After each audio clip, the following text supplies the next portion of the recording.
She's a trailblazer, a fighter, and someone who refuses to back down from controversy. Meet Nancy Mace. Representative Luna just told me if I say Immaculate Constellation, I'll be on some list. Maybe a FISA warrant, so come at me, bro. The woman shaking up the conversation on UFOs in Congress. Has the government conducted secret UAP crash retrieval programs, yes or no? Yes. Okay, were they designed to identify and reverse engineer alien craft, yes or no? Yes. Okay. In your book, you mentioned government employees who've been injured by UAPs placed on leave and receiving government compensation for their injuries. Is that correct? That is correct. How can the government deny we have recovered craft if they're paying people because they've been injured by recovered craft? Ma'am, that's a great question. That's why I think we're here again, because I've seen the documentation by the U.S. government for several of these individuals who have sustained injuries as a result of a UAP incident.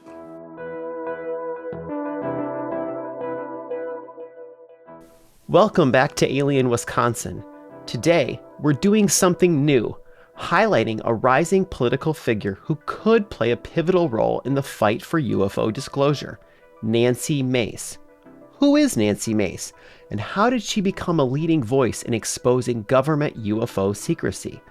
Let's dive into her story, the shocking revelations from recent hearings, and what her actions could mean for the future of disclosure. Nancy Mace broke barriers as the first woman to graduate from the Citadel, a prestigious military college with a history of exclusivity. Her memoir, In the Company of Men, chronicles her journey of resilience against sexism and harassment, a trait that would define her career. In 2018, Mace was elected to Congress. She recently won re-election by a 17-point margin.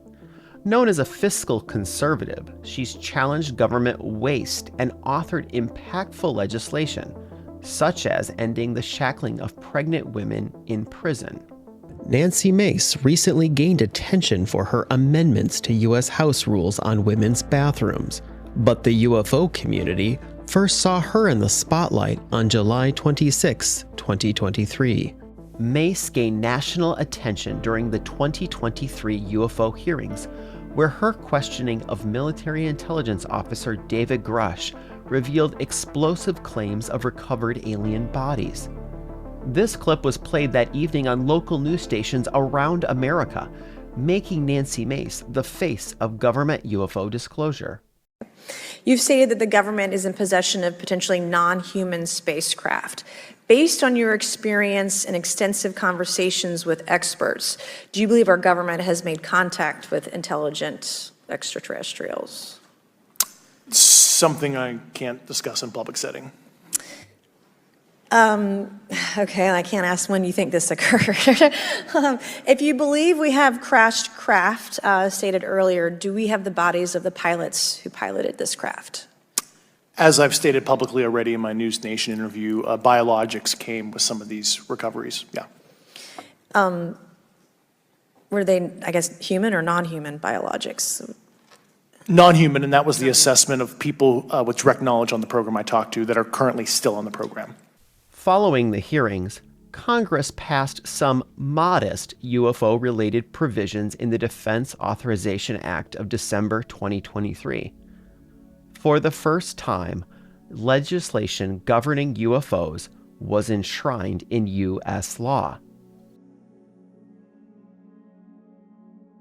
Despite last year's progress, Mace and other representatives faced intense pressure to cancel this year's UFO hearings. But UAPs remain a controversial topic.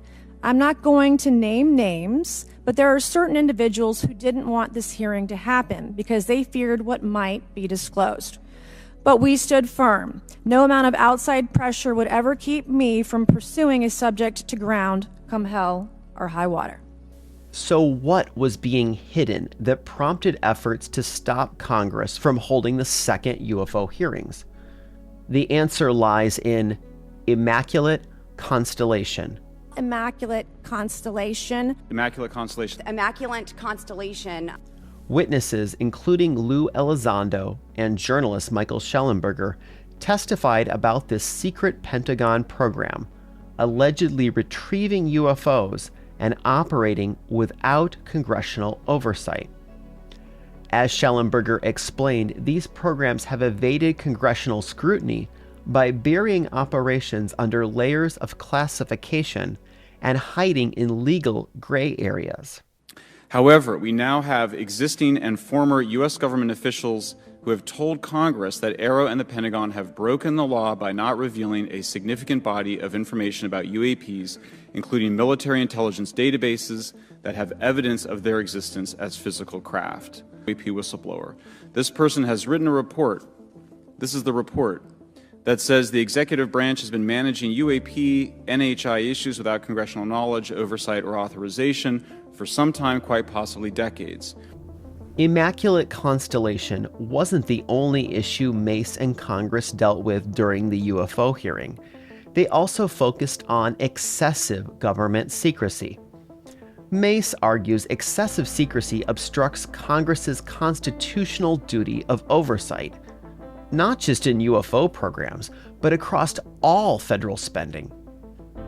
A comical moment came during the hearing in this exchange between Representative Moskowitz and Lou Elizondo, highlighting how even members of Congress struggle to access basic information. What department of the U.S. government gave you this document?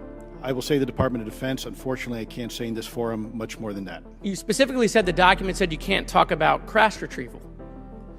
Well, you can't talk about Fight Club if there's no Fight Club. Correct.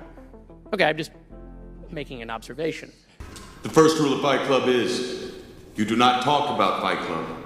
Michael Schellenberger held up an example of what excessive secrecy looks like when journalists use the Freedom of Information Act to seek government documents. I'll show you this example here. This is a presentation from the UATP task force. This is completely absurd. It's nuts, this level of censorship, of redaction on a document. It shows the redaction of how many reports they've collected, for how many years. 2 of the 3 potential explanations are blacked out. The Pentagon, the intelligence community is treating us like children. It's time for us to know the truth about this. I think that we can handle it. Thank you very much. Following the hearing, Mace announced plans to collaborate with the incoming administration on declassifying UFO-related materials for the American public. While the specifics remain unclear, she has expressed a commitment to making disclosure a reality.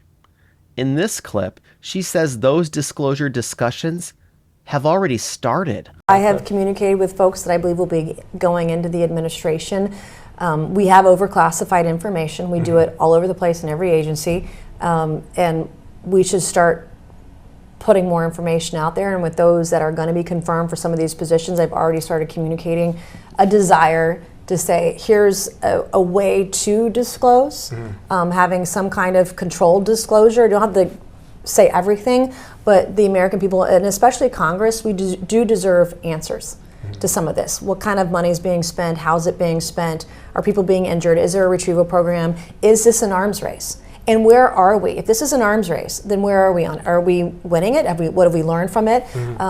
There's a lot here to unpack, especially I sit on House Armed Services Committee.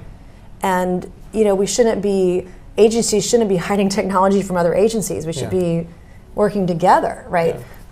So I have already started to have those private conversations with individuals I believe will be appointed to certain positions.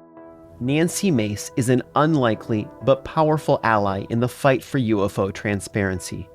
Even though the hearing revealed Immaculate Constellation and the problems of excessive classification, it has only left us with more questions than answers.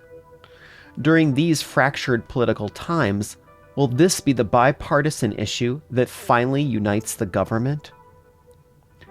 In our next episode, we will be returning to Wisconsin for local UFO stories. Also, if there is interest, we can do an episode all about Immaculate Constellation, how it works, and the incredible reporting and information that brought it in front of Congress. Let me know what you want in the comments.